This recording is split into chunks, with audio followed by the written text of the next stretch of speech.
সবাইকে স্বাগত এশিয়ান দেশ সংবাদে। দর্শক, পুরো সংবাদ জুড়ে আপনাদের সঙ্গে আছি আমি আনোয়ার রাজ। এবার বিস্তারিত। খুলনা বিভাগীয় ট্যাঙ্ক লরি শ্রমিক ইউনিয়নের সাধারণ সম্পাদক আলী আজিমের মুক্তির দাবিতে ধর্মঘট অব্যাহত রয়েছে। শ্রমিক ইউনিয়নের ডাকে তারা এই কর্মসূচি পালন করেছে। আন্দোলনের দ্বিতীয় দিনে সকাল ৮টায় শ্রমিকরা পদ্মা, মেঘনা ও যমুনা ডিপো গেটের সামনে ট্যাঙ্ক লরি রেখে ধর্মঘট শুরু করে। এই সময় তারা সব ধরনের জ্বালানি তেল সরবরাহ বন্ধ রাখেন। ট্যাঙ্ক লরি শ্রমিকদের আন্দোলনের ফলে খুলনা বিভাগের ১০ ও বৃহত্তর ফরিদপুরের ৬ জেলায় জ্বালানি তেল সরবরাহ বন্ধ হয়ে গেছে। অনির্দিষ্টকালের জন্য ধর্মঘট অব্যাহত থাকবে বলে জানান শ্রমিক নেতারা।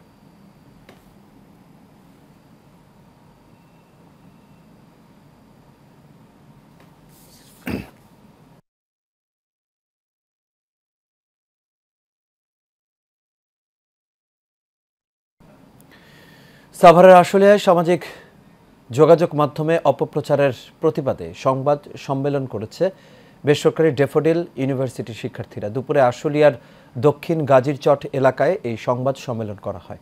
এ সময় শিক্ষার্থী মোহাম্মদ তামিম বলেন, দক্ষিণ গাজীরচট এলাকায় একটি কারখানায় সমন্বয়ক পরিচয় দিয়ে অবৈধ সুবিধা আদায় করছে কিছু লোক। পরে কারখানার লোকজনের সাথে কথা কাটাকাটি হয় এবং ভুল বোঝাবুঝির সৃষ্টি হয়। সেই সময়ের একটি ভিডিও ধারণ করে সামাজিক যোগাযোগ মাধ্যমে ছড়িয়ে দেয় একটি পক্ষ। এতে শিক্ষার্থীদের সম্মান ক্ষুণ্ণ করা হয়েছে। সংবাদ সম্মেলনে উপস্থিত ছিলেন শিক্ষার্থী ফাইরুজ্জাহান সৌরভ, জাতীয় নাগরিক কমিটির প্রতিনিধি আহান্তি, অনু মেঘলা, হৃদয় হাসান সহ আরও অনেকে। ময়মনসিংহের হালুয়াঘাটে জমি নিয়ে বিরোধের জেরে নাতির ছুরিকাঘাতে নানা ইসরাফিলের মৃত্যুর ঘটনায় মূল আসামিকে আটক করেছে পুলিশ। আটককৃত আবু রায়হান স্থানীয় আব্বাস আলীর ছেলে। এসআই সুব্রত সাহা জানান, খাগড়াছড়ি দিঘিনালা এলাকা থেকে আসামি আবু রায়হানকে আটক করা হয়। পরে তাকে ময়মনসিংহ আদালতে পাঠানো হয়।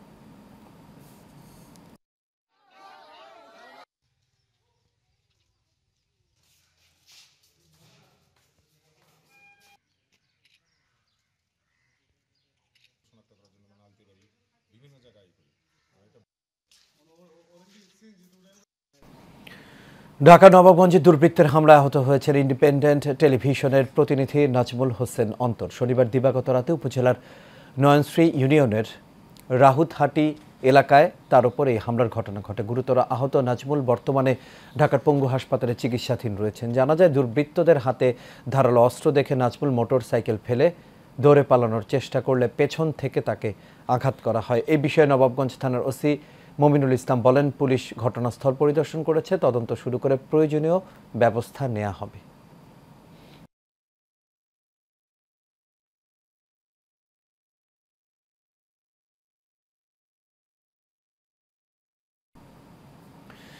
বিএনপির জাতীয় নির্বাহী কমিটির সদস্য আলহাজ মোহাম্মদ গিয়াসউদ্দিন বলেছেন, নির্বাচনী ব্যবস্থার যতটুকু সংস্কার প্রয়োজন তার জন্য ৩ মাস সময় যথেষ্ট। শহীদ রাষ্ট্রপতি জিয়াউর রহমানের জন্মবার্ষিকী উপলক্ষে নারায়ণগঞ্জের সিদ্ধিরগঞ্জ আলোচনায় সভা ও শীতবস্ত্র বিতরণ অনুষ্ঠানের প্রধান অতিথির বক্তব্যে তিনি এই কথা বলেন। এ সময় ৩ নম্বর ওয়ার্ড বিএনপির সভাপতি মোহাম্মদ তৈয়ব হোসেনের সভাপতিত্বে ও থানা বিএনপির সাংগঠনিক সম্পাদক মোহাম্মদ আকবর হোসেনের সঞ্চালনায় অনুষ্ঠানে বক্তব্য রাখেন থানা বিএনপির সভাপতি মোহাম্মদ মাজিদুল ইসলাম, ভারপ্রাপ্ত সাধারণ সম্পাদক মোহাম্মদ আবুল হোসেন সহ নেতৃবৃন্দ।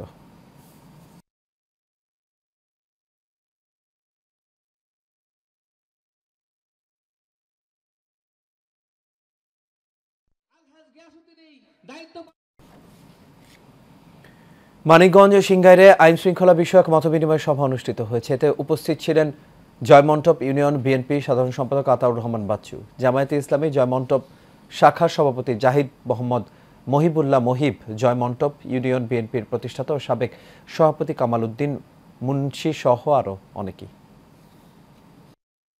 পুলিশের দায়িত্ব আছে, থানার দায়িত্ব আছে। তাহলে এটা যখন সে করবে তখন যেটা হবে, বললেও আপনার উচিত একটু আড়ালে গিয়ে করা।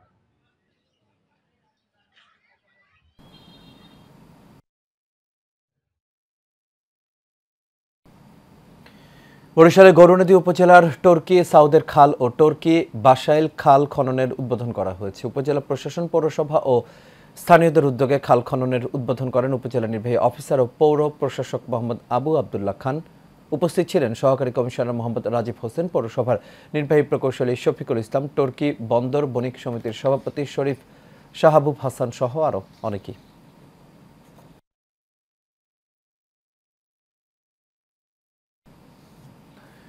রাষ্ট্র কাঠামো মেরামতের মাধ্যমে একটি উন্নত সমৃদ্ধ দেশ গঠনে জনগণকে বিএনপির পাশে থাকার আহ্বান জানিয়েছেন বিএনপির প্রয়াত মহাসচিব খন্দকার দেলোয়ার হোসেনের ছেলে আক্তার হামিদ পবন। মানিকগঞ্জের পাচুটিয়ায় নিজ বাসভবনে এই কথা বলেন তিনি। এ সময় আক্তার হামিদ পবন আগামী নির্বাচনে বিএনপি ভারপ্রাপ্ত চেয়ারম্যান তারেক রহমানের ৩১ দফা বাস্তবায়নের মাধ্যমে একটি উন্নত সমৃদ্ধ দেশ গঠনে জনগণকে বিএনপির পাশে থাকার আহ্বান জানান।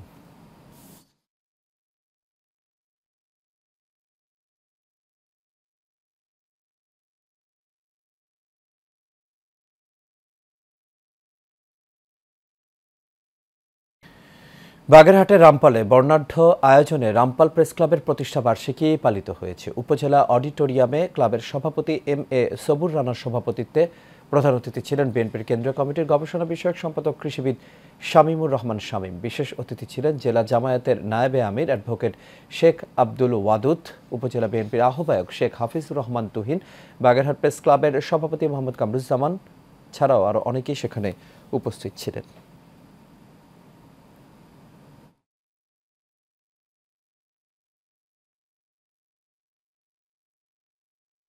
যে স্বৈরাচারকে উৎপাটনের জন্য আন্দোলন হয়েছিল, রক্ত পিচ্ছিল পথ পাড়ি দিয়ে ৯০-এর গণ অভ্যুত্থান সফল হয়েছিল, সেই স্বৈরাচার ফুলে ফলে সুশোভিত। আমি কিন্তু মাথা বিক্রি করি না, আমার কলম চলবে। আমি মনে করি আমার প্রেস ক্লাবের প্রতিটি সদস্য অনিয়মের বিরুদ্ধে তুলে ধরবে, সে যে কোনো ব্যক্তি হোক। গত ১৭ বছর আমরা দেখেছি সাগর রুনিকে হত্যা করা হয়েছে, ৭০ জনেরও বেশি সাংবাদিককে হত্যা করা হয়েছে গত ১৭ বছর। হাজার হাজার সাংবাদিককে মিথ্যা মামলা দিয়ে জেলে নেওয়া হয়েছে, নির্যাতন করা হয়েছে, হয়রানি করা হয়েছে, চাকরিচ্যুত করা হয়েছে। আমাদের গণমাধ্যম, আমাদের সংবাদপত্রগুলো মাথা উঁচু করে দাঁড়াতে পারে। রাষ্ট্রশক্তি গণমাধ্যমকে নিয়ন্ত্রণ করে কিভাবে ফ্যাসিবাদের দোসর হয়ে। গাজীপুরের শ্রীপুরে বেগম খালেদা জিয়ার রোগমুক্তি ও সুস্থতা কামনায় দোয়া মাহফিল অনুষ্ঠিত হয়েছে। পরে ৩ শতাধিক গরিব, দুস্থ ও অসহায়দের মাঝে শীত বস্ত্র বিতরণ করা হয়। গাজীপুরের কাউরাই ইউনিয়ন বিএনপির কার্যালয়ে এই আয়োজন করা হয়। দোয়া মাহফিল পূর্ব আলোচনায় প্রধান অতিথি হিসেবে উপস্থিত থেকে শীত বস্ত্র বিতরণ করেন ইউনিয়ন বিএনপির সাংগঠনিক সম্পাদক মোহাম্মদ শাহাদাত হোসেন প্রধান।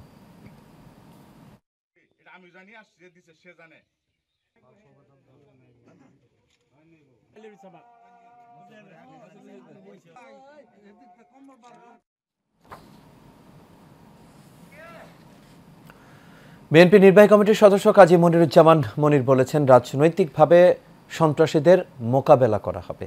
নারায়ণগঞ্জের রূপগঞ্জ উপজেলার স্বাস্থ্য কমপ্লেক্সে গত ২৫ জানুয়ারি কায়েতপাড়া ইউনিয়নের সমাবেশে যাওয়ার পথে সন্ত্রাসী হামলায় আহত নেতাকর্মীদের দেখতে গিয়ে তিনি এই মন্তব্য করেন। এই সময় আরও উপস্থিত ছিলেন জেলা বিএনপির সাবেক ভারপ্রাপ্ত আহ্বায়ক নাসির উদ্দিন, জেলা স্বেচ্ছাসেবক দলের আহ্বায়ক মাহবুবুর রহমান মাহবুব, জেলা ছাত্র দলের সাবেক সহ সভাপতি আবু মোহাম্মদ মাসুম সহ আরও অনেকেই।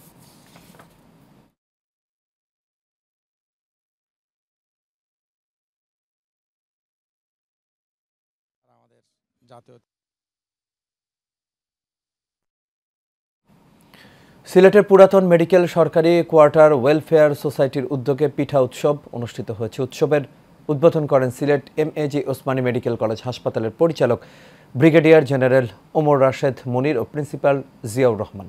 পিঠা উৎসবে স্বাস্থ্যসেবা পরিবারের সদস্যরা বিভিন্ন পিঠার স্টল নিয়ে অংশগ্রহণ করেন। এছাড়া গ্রাম বাংলার ঐতিহ্যবাহী পিঠার সম্ভার নিয়ে সাজানো স্টলগুলোতে পিঠা প্রেমীদের ভিড় ছিল চোখে পড়ার মতো।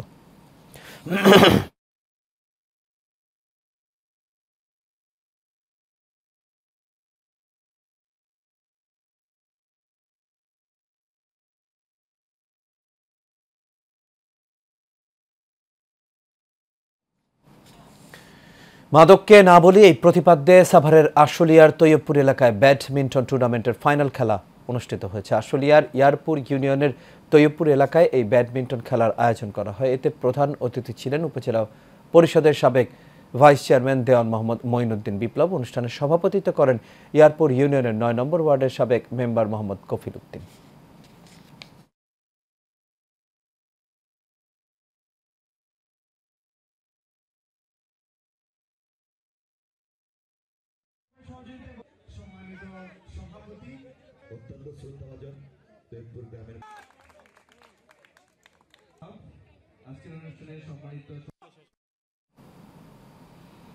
গাজীপুরে বিশ্ব ওরস শরীফ উদযাপন উপলক্ষে কাশিমপুর থানা কর্মী গ্রুপের উদ্যোগে ইসলামী জলসা অনুষ্ঠিত হয়েছে। কাশিমপুরের হাতিমারা ঈদগাহ মাঠে এর আয়োজন করা হয়। বিশ্ব জাকের মঞ্জিলের যুব কর্মী গ্রুপ কাশিমপুর থানা কমিটির প্রতিষ্ঠাতা মোহাম্মদ মাইনুদ্দিন সোয়ালের সার্বিক তত্ত্বাবধানে এবং কাশিমপুর থানা সবুজ বাহিনীর কর্মী প্রধান মোহাম্মদ আমিনুর ইসলামের পরিচালনায় প্রধান বক্তা ছিলেন মাওলানা মোহাম্মদ আব্দুল আউয়াল কুতুবপুরি।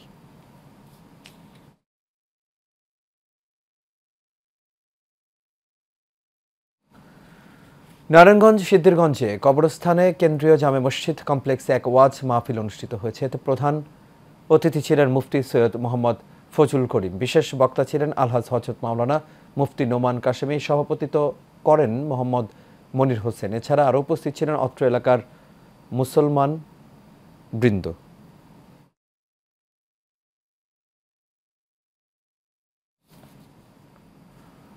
চট্টগ্রামের পটিয়ায় সন্তানের অত্যাচার ও নির্যাতন থেকে রক্ষা পেতে প্রশাসনের হস্তক্ষেপ কামনা করে সংবাদ সম্মেলন করেছে বৃদ্ধ পিতামাতা। সকালে পটিয়ার মনসারটেক মোহসেন আউলিয়া কমিউনিটি সেন্টারে এই সংবাদ সম্মেলন অনুষ্ঠিত হয়। সম্মেলনে লিখিত বক্তব্য পাঠ করেন ভুক্তভোগী পিতা মোহাম্মদ নুরুল আলম ও মাতা নূর নাহার বেগম। সম্পত্তি লিখে না দেওয়ার কারণে প্রতিনিয়ত সন্তানের দ্বারা নির্যাতিত হন বলে জানান ভুক্তভোগী পিতামাতা।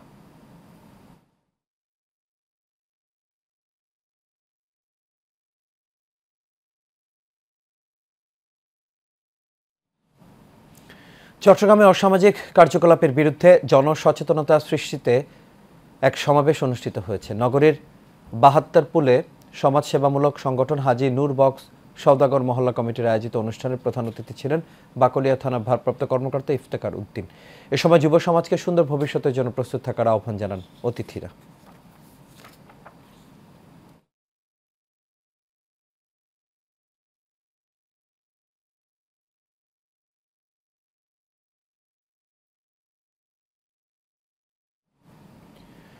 বেকারত্ব কমাতে কারিগরি শিক্ষার বিকল্প নেই বলে মন্তব্য করেছেন মহিলা বিষয়ক অধিদপ্তরের উপপরিচালক আতিয়া চৌধুরী। চট্টগ্রাম থিয়েটার ইনস্টিটিউটে আয়োজিত মোবাইল কারিগরি শিক্ষা প্রতিযোগিতায় তিনি এই মন্তব্য করেন। অনুষ্ঠানের সভাপতিত্ব করেন বিশ্বাস যুব সমাজ কল্যাণ সংস্থার প্রধান নির্বাহী শফিউল বশর। আরও উপস্থিত ছিলেন চিটাগং উইমেন চেম্বার অ্যান্ড ইন্ডাস্ট্রির সাবেক সহসভাপতি জেসমিন আক্তার।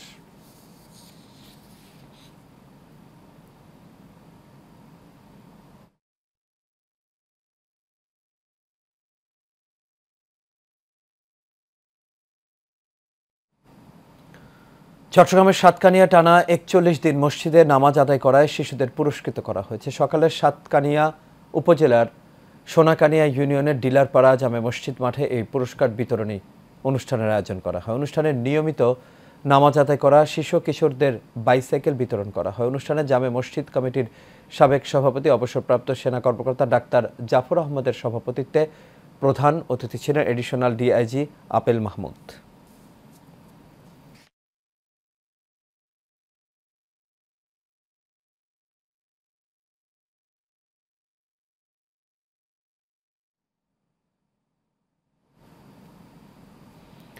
চট্টগ্রামের রাউজান উপজেলার সমাজসেবক জাহাঙ্গীর আলমকে হত্যার প্রতিবাদে মানববন্ধন করেছেন এলাকাবাসী। সকালে রাউজানের নিরামিষ পাড়ায় এই মানববন্ধন অনুষ্ঠিত হয়। আগামী ৩ দিনের আসামিদের মধ্যে গ্রেপ্তার করা না হলে বৃহত্তর আন্দোলনে যাওয়ার ঘোষণা দেন মানববন্ধনের অংশগ্রহণকারীরা। এই সময় উপস্থিত ছিলেন উত্তর জেলা বিএনপির নেতা জসিমউদ্দিন, যুবদল নেতা জানে আলম জানি, আরাফাত হোসেন রানা ও নুরুল আফসার মেম্বার সহ আরও অনেকেই।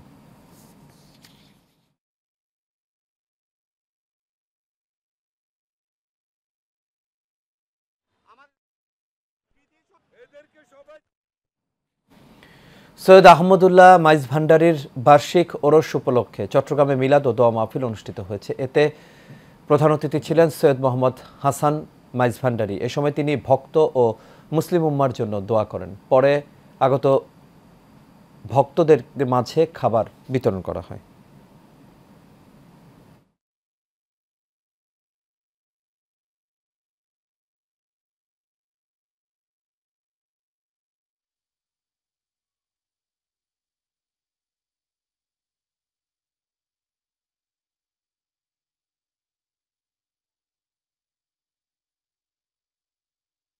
দিনকে সামনে রেখে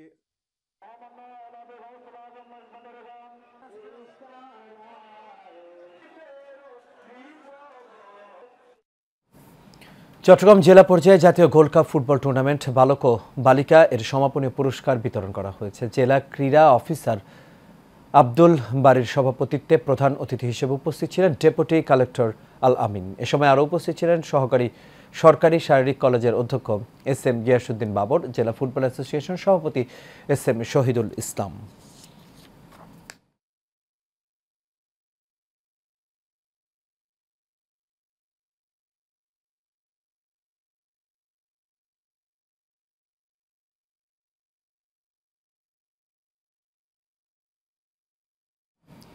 জিকির ও আখিরি মোনাজাতের মধ্য দিয়ে শেষ হয়েছে চট্টগ্রামের ঐতিহ্যবাহী ফটিকছড়ির মাইজ ভান্ডার দরবার শরীফের ওরসকে কেন্দ্র করে লাখো দেশি বিদেশি ভক্ত ও আশেকানদের পদচারণায় মুখরিত ছিল দরবার শরীফ প্রাঙ্গণ। 3 দিনের এই আয়োজনে ছিল মাজারে গিলাফ চড়ানো, মিলাদ, জিকির মাহফিল সহ নানা আনুষ্ঠানিকতা। ওরসে আখিরি মোনাজাত পরিচালনা করেন গাউসিয়া আহমদিয়া মঞ্জিলের একমাত্র সাজ্জাদানশীন শাহ সুফি সৈয়দ এমদাদুল হক মাইজ ভান্ডারী।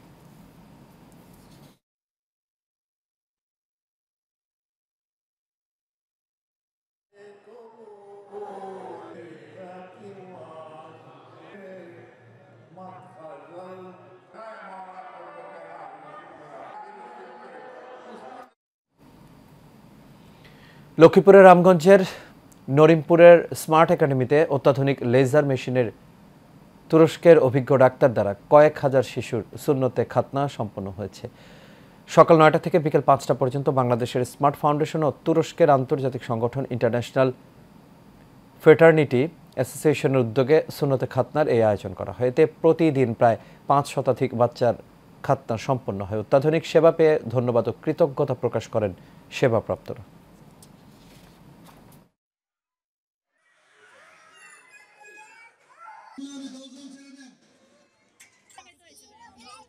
চকলেট খাওয়াইবো প্রায় 4 দিনে। রাজধানী পূর্বাঞ্চল উপশহর মাইজগাঁও জামে মসজিদের কমিটি বিলুপ্ত ঘোষণা করে নতুন কমিটির ঘোষণা করা হয়েছে। উপশহরের 11 নম্বর সেক্টরে মাইজগাঁও জামে মসজিদের কার্যকরী কমিটি গঠন করা হয়েছে। বাচ্চু মিয়ার সভাপতিত্বে মসজিদের সাধারণ সভায় 30 বছরের পুরাতন কমিটি বিলুপ্ত ঘোষণা করে এলাকার গণ্যমান্য ব্যক্তিদের উপস্থিতিতে নতুন কমিটি গঠিত হয়। নবগঠিত কমিটিতে সভাপতি হলেন মোহাম্মদ মোমেন মিয়া, সাধারণ সম্পাদক সালাউদ্দিন খান।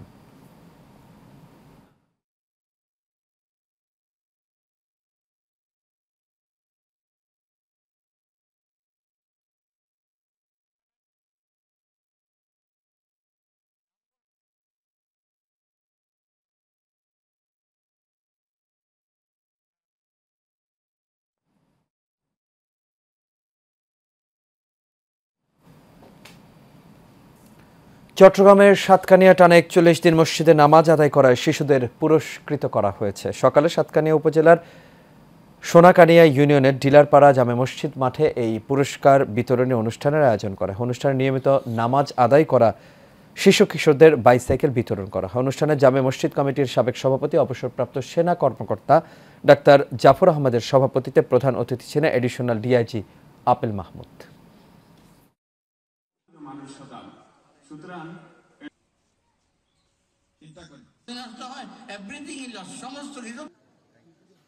পুরস্কার গ্রহণ করার জন্য এলাকাবাসী আমার প্রিয় বিষয় আপনারা আমাকে ফোন করবেন। আসসালামু আলাইকুম। দর্শকদের সংবাদ এ পর্যন্তই। আমাদের পরবর্তী সংবাদ দেখার আমন্ত্রণ রইল। এতক্ষণ সাথে থাকার জন্য সবাইকে ধন্যবাদ।